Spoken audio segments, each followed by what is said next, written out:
ജയ് സായിറാം, നമശിവായ. ഇന്ന് 13-ാം അധ്യായമാണ്. ബാബയുടെ ചികിത്സ. ബാബ അവിടെ വരുന്ന ആൾക്കാരുടെ അസുഖങ്ങളൊക്കെ മാറ്റി കൊടുക്കുകയായിരുന്നു. അതിനെപ്പറ്റിയാണ് ഇന്ന് ഈ 13-ാം അധ്യായത്തിൽ വിവരിക്കുന്നത്. അർത്ഥവത്തായ കൊച്ചു കൊച്ചു വാക്കുകൾ, അവ അഗാധവും ശക്തവും കുറുക്കിക്കൊള്ളുന്നതുമായിരുന്നു ബാബ ഇടയ്ക്കിടയ്ക്ക് പറയുന്ന കാര്യങ്ങൾ. അങ്ങനെയേ സായീശ്വരൻ സംസാരിക്കാറുള്ളൂ. ദുസ്തരമായ മായയെക്കുറിച്ച് സായീശ്വരൻ ഒരിക്കൽ പറഞ്ഞത് ഇങ്ങനെയാണ്: എനിക്ക് ഭാര്യയോ ഗൃഹമോ ഇല്ല, എല്ലാം ത്യജിച്ച് ഇവിടെ ഒരിടത്ത് വെറുതെ ഇരിക്കുന്നു. എന്നിട്ടും മായ എന്നെ അലട്ടുകയാണ്. എനിക്ക് എന്നെ മറക്കാൻ കഴിയുന്നുണ്ട്, പക്ഷേ മായയെ മറക്കാനാകുന്നില്ല. മായ എന്നെ പലപ്പോഴും വലയം ചെയ്യുകയാണ്. സാക്ഷാൽ മഹാവിഷ്ണുവിനെയും ബ്രഹ്മദേവനെയും മായ വലച്ചിട്ടുണ്ട്. അപ്പോൾ എന്നെപ്പോലുള്ള സാധുവിന്റെ കാര്യം പറയേണ്ടതുണ്ടോ?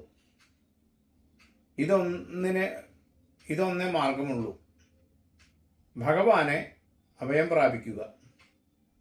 ഈ കാര്യത്തിന് ഒരേ ഒരു മാർഗമേ ഉള്ളൂ: ഭഗവാനെ അഭയം പ്രാപിക്കുക, തിരുനാമം സദാ ജപിക്കുക. അപ്പോൾ മായയിൽ നിന്നും മോചനം നേടാം.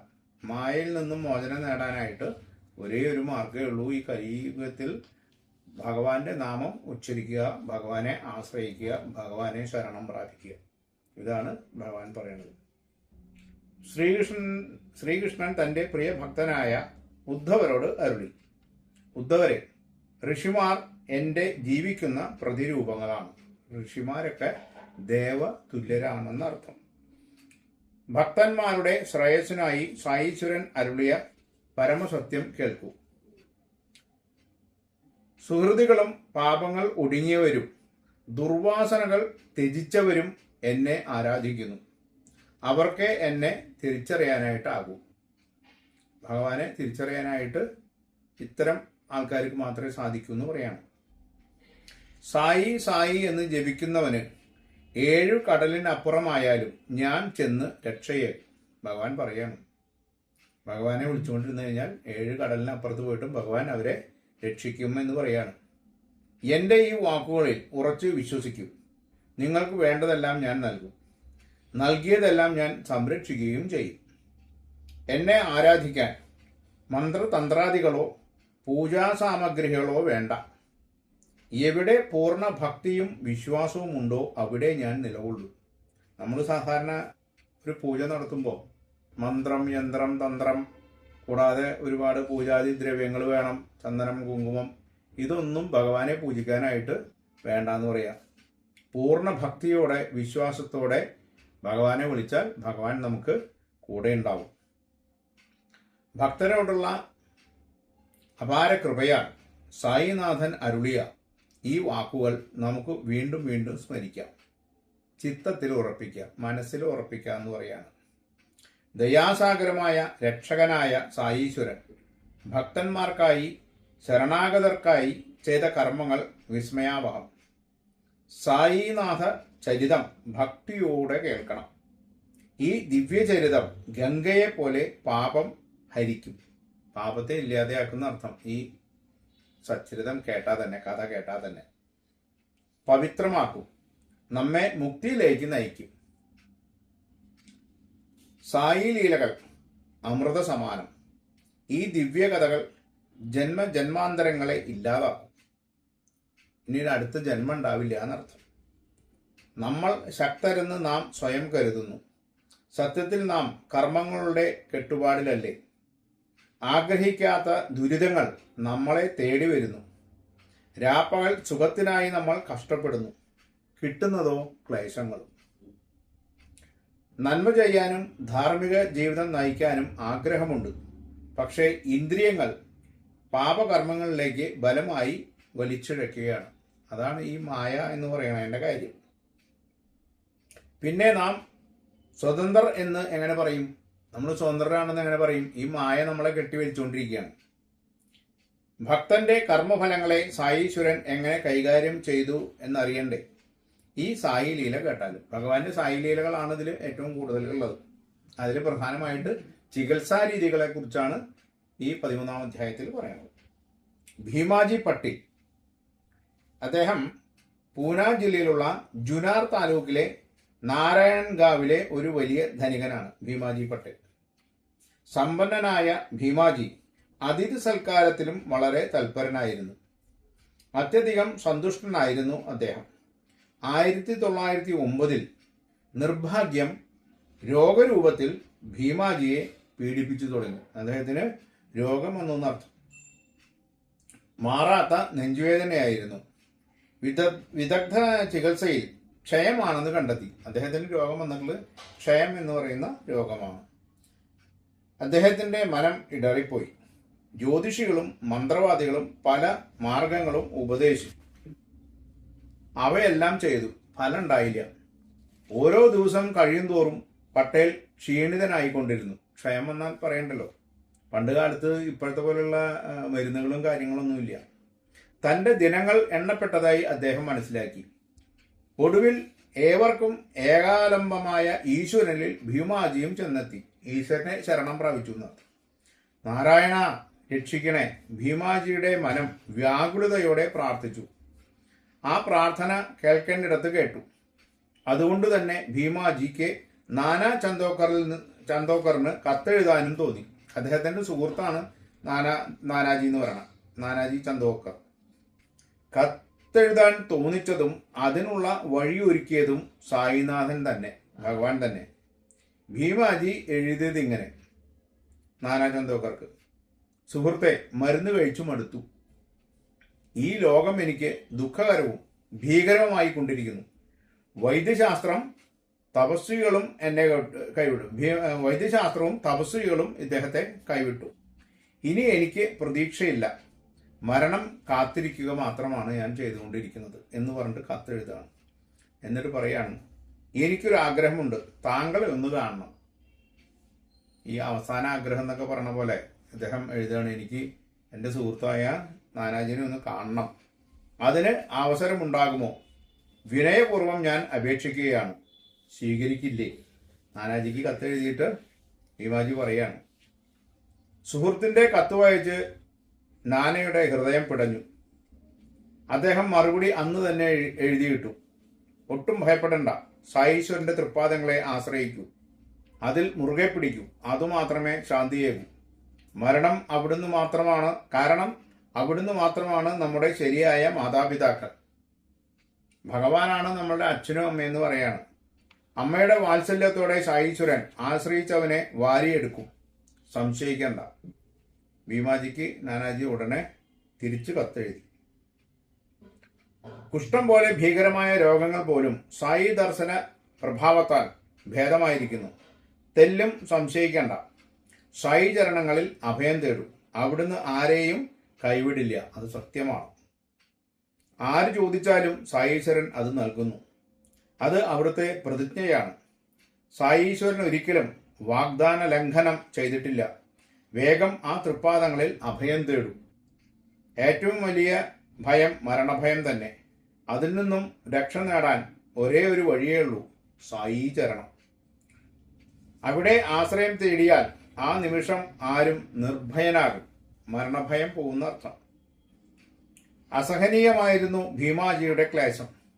മറുപടി കിട്ടിയ ഉടൻ അദ്ദേഹം ഷിർദിയിലേക്ക് പുറപ്പെട്ടു. അദ്ദേഹം ഷിർദിയിലെത്തി. 4 ആളുകൾ കൂടി ഭീമാജിയെ എടുത്ത് മസ്ജിദിന്റെ സമീപം എത്തിച്ചു. കൂടെ നാനാ സാഹേബും മാധവറാവും ഉണ്ടായിരുന്നു. പട്ടേലിനെ കണ്ട ഉടൻ ബാബ ചോദിച്ചു, ശ്യാമ, ഇനിയും നീ എത്ര പേരെ എൻ്റെ മേൽ കെട്ടിവെക്കും? ഇത് ശരിയാണോ എന്ന് ഭഗവാൻ ചോദിക്കുകയാണ്. തൃപ്പാദങ്ങളിൽ ശിരസർപ്പിച്ചുകൊണ്ട് ഭീമാജി വിറയ്ക്കും മനസ്സോടെ പറഞ്ഞു. ഭഗവാൻ ഇത് പറഞ്ഞോട് കൂടിയിട്ട് സുഹൃത്തിനോടാണ് ഈ ബാബ പറയണത്.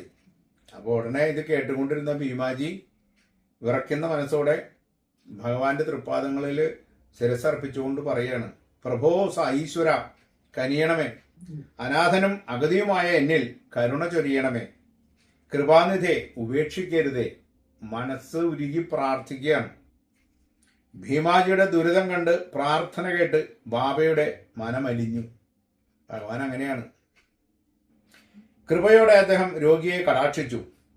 താൻ രക്ഷപ്പെടുമെന്ന് ആ നിമിഷം ഭീമാജിക്കും ഉറപ്പായി. ഭഗവാൻ അനുഗ്രഹിച്ചോട് കൂടിയിട്ട് ബാബയെ കണ്ടോട് കൂടിയിട്ട് തന്നെ ഭീമാജിക്ക് മനസ്സിലായി, ഇനി എനിക്കൊരു കുഴപ്പമുണ്ടാവില്ല, ഇനി രക്ഷപ്പെടുന്നു. ഉടനെ ഭാവ പറയാണ്, ധൈര്യമായിരിക്കൂ, നിനക്ക് സുഖമുണ്ടാകുമെന്ന് ഉറപ്പാണ്. ഭയവും ഉത്കണ്ഠയും ഉപേക്ഷിക്കൂ. ഷിർദിയിൽ പാദമൂന്നിയ നിമിഷം നിന്റെ ദുരിതങ്ങൾ ഒടുങ്ങിത്തുടങ്ങി.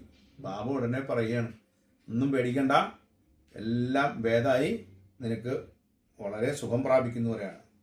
പ്രതിബന്ധങ്ങളിൽ നീ കഴുത്തറ്റം മുങ്ങിയിരിക്കാം, ദുരിതങ്ങളുടെ പടുകുഴിയിൽ വീണിരിക്കാം. എന്നാൽ ഈ മസ്ജിദിന്റെ പടികൾ കയറുന്നവൻ പരമാനന്ദം അനുഭവിക്കും, അത് ഉറപ്പാണ്. ഇവിടുത്തെ ഫക്കീർ പരമദയാലു. നിന്റെ രോഗവും വേദനയും അവൻ ഉന്മൂലനം ചെയ്യും, നിന്നെ സൗഖ്യമാക്കും.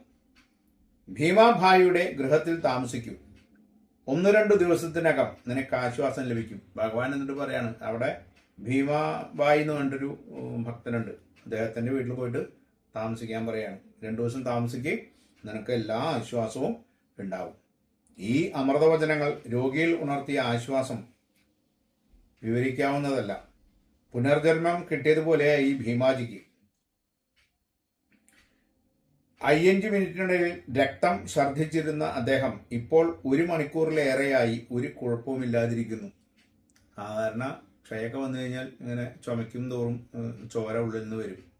അത് 5 മിനിറ്റിൻ്റെ ഇടയിൽ ഇങ്ങനെ ഇദ്ദേഹം ചോര ഛർദ്ദിക്കുമായിരുന്നു അത്രേ. പക്ഷെ അവിടെ മസ്ജിദിലെത്തിയിട്ട് 1 മണിക്കൂറായിട്ടും ഛർദ്ദിച്ചുമില്ല, ചുമച്ചുമില്ല, ഒന്നുമില്ല. രോഗശമനം മസ്ജിദിന്റെ പടികൾ കയറിയപ്പോഴേ തുടങ്ങി എന്ന് തന്നെ സത്യം. സായീശ്വരൻ രോഗിയെ പരിശോധിച്ചില്ല, രോഗകാരണം തിരക്കിയുമില്ല. പക്ഷേ ആ കടാക്ഷം ജന്മാന്തര ദുഃഖങ്ങളെ ഒടുക്കി. ഉണങ്ങിയ കമ്പ് തളിർക്കാനോ പൂക്കാലത്തിനു മുമ്പേ ചെടി പുഷ്പിക്കണമോ സായിനാഥന്റെ ദിവ്യദൃഷ്ടി ഏറ്റാൽ മതി, എല്ലാം ഉണ്ടാവും. ഉണങ്ങിയ കമ്പ് തളിർക്കും, പൂക്കാലത്തിന് മുമ്പേ ചെടി പുഷ്പിക്കും. ഇതൊക്കെ ഭഗവാന്റെ ദൃഷ്ടി ഒന്ന് പതിഞ്ഞാൽ മതി എന്ന് പറയണം. എന്താണ് രോഗം? പൂർവകർമ്മത്താൽ ഉണ്ടായ ഫലം. നമ്മളിപ്പോൾ രോഗിയാവുന്നത് എന്താ പറയുക, പൂർവ്വജന്മത്തിൽ ചെയ്തിട്ടുള്ള പാപഫലമായിട്ടാണെന്ന് പറയണം. കർമ്മഫലം അനുഭവിച്ച് തന്നെ തീർക്കണമെന്നാണ് ശാസ്ത്രം. അതിന് മറ്റൊരു പ്രതിവിധിയും ഇല്ല. പക്ഷേ ഒരേ ഒരു വഴിയുണ്ട്, സുനിശ്ചിതമായ വഴി. നമ്മളുടെ മഹാഭാഗ്യത്താൽ ആ അവതാര പുരുഷന്റെ ദർശനം ലഭിക്കുക, അവിടുത്തെ കൃപ നേടുക. അപ്പോൾ ജന്മാന്തരങ്ങളിലെ ദുഷ്ഫലങ്ങൾ അവിടുന്ന് ദഹിപ്പിക്കും. അപ്പോൾ ആദിവ്യാധികളെ ക്ലേശരഹിതമായി നേരിടാനും അനുഭവിക്കാനും സാധിക്കും. ഭഗവാന്റെ ദർശനമുണ്ടാവുക, ഭഗവാന്റെ അനുഗ്രഹം ഉണ്ടാവുക, ഇതൊക്കെ ഉണ്ടായിക്കഴിഞ്ഞാൽ നമ്മൾ ജന്മജന്മാന്തരങ്ങളിൽ ചെയ്തിട്ടുള്ള സർവ്വ ദുരിതങ്ങളും മാറുന്നാണ് പറയണത്. ബാബ അരുളിയ പോലെ ഭീമാജി അനുസരിച്ചു. അന്നു രാത്രി അദ്ദേഹം ഒരു സ്വപ്നം കണ്ടു.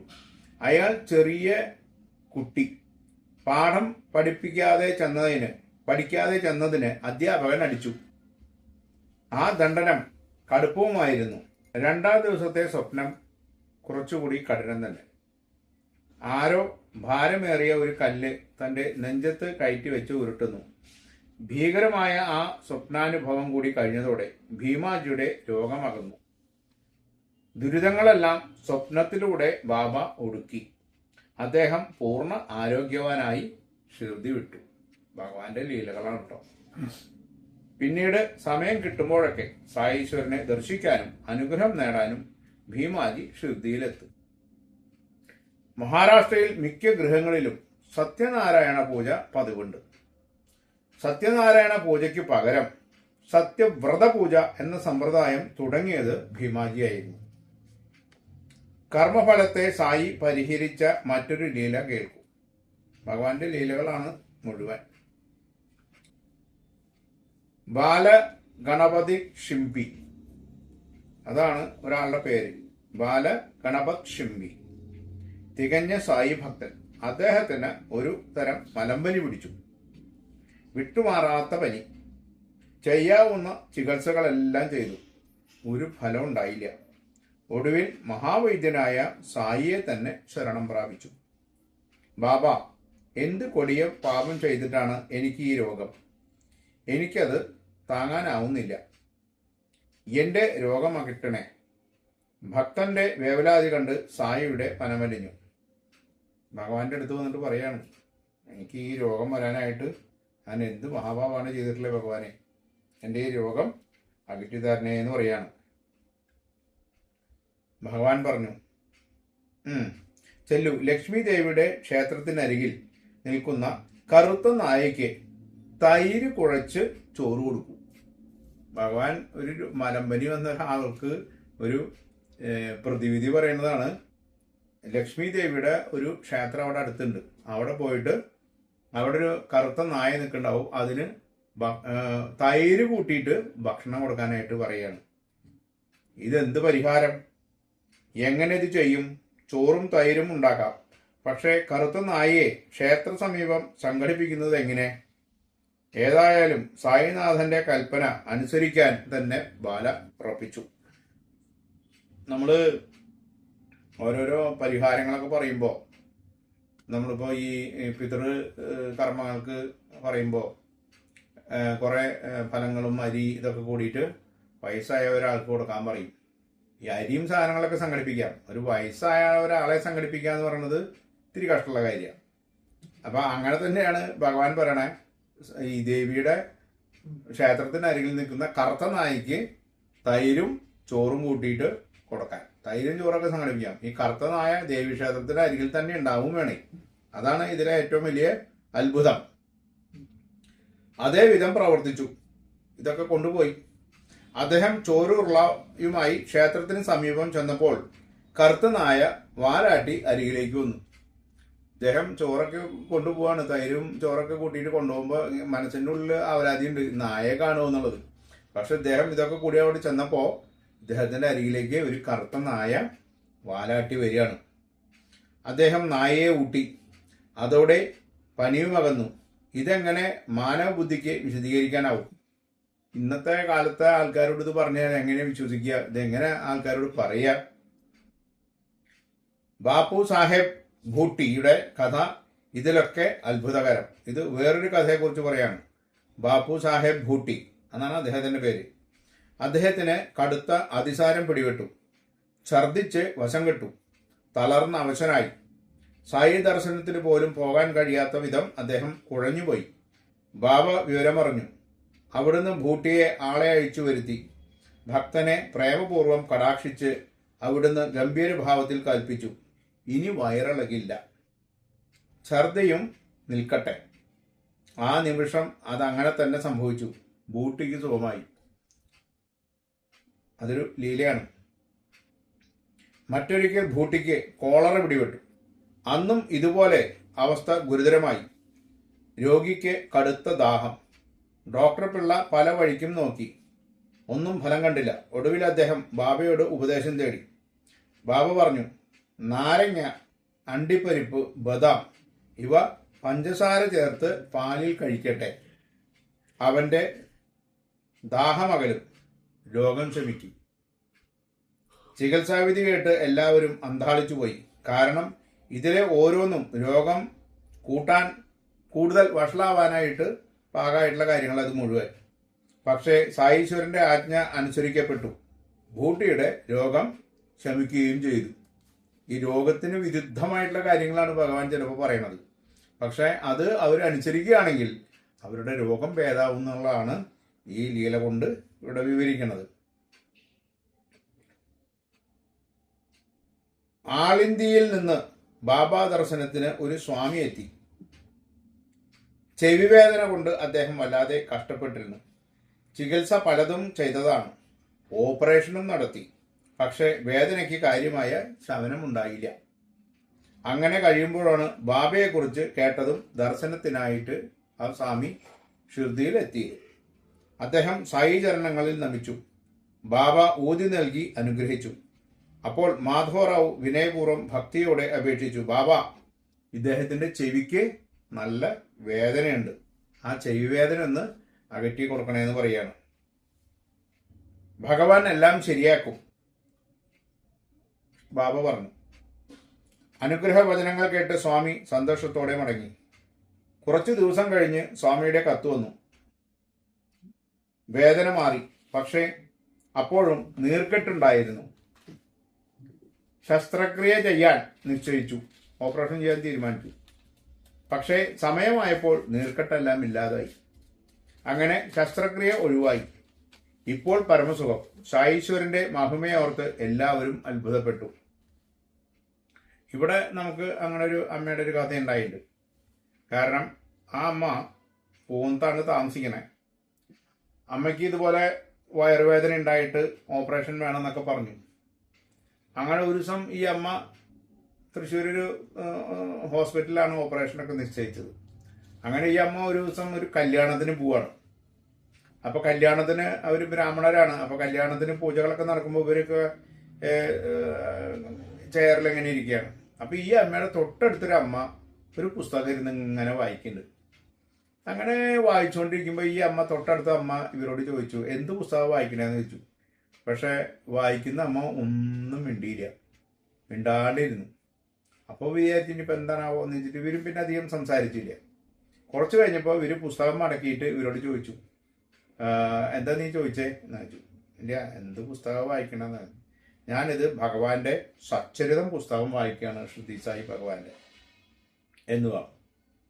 അപ്പം അങ്ങനെ കാര്യങ്ങളൊക്കെ പറഞ്ഞപ്പോൾ ഈ അമ്മ പറഞ്ഞു, എനിക്ക് ഓപ്പറേഷൻ നിശ്ചയിച്ചിട്ടുണ്ട്, ഇന്ന ദിവസമാണ് എന്ന് പറഞ്ഞു. അപ്പോൾ ഈ സായി ലീലകൾ വായിക്കുന്ന അമ്മ പറഞ്ഞു, ഈ ഓപ്പറേഷനൊക്കെ ചെയ്തോ, അതിനു മുമ്പേ ഈ പുസ്തകം നീ മുഴുവൻ വായിക്കേ എന്ന് പറഞ്ഞ് ഈ സച്ചരിതം പുസ്തകം ഈ അമ്മയ്ക്ക് കൊടുത്തു. അതുവരെ ബാബയെക്കുറിച്ച് ഈ അമ്മയ്ക്ക് അധികം ഒന്നും അറിയുന്നില്ല. പക്ഷേ ഈ സച്ചരിതം പുസ്തകം കൊടുത്തു. കൂടാതെ ഈ അമ്മയുടെ ബാഗിൽ എപ്പോഴും ഒരു പാക്കറ്റ് ശുദ്ധിയിൽ നിന്നുള്ള ഊതി ഉണ്ടാവും. ഈ ഊതിയും കൊടുത്തു.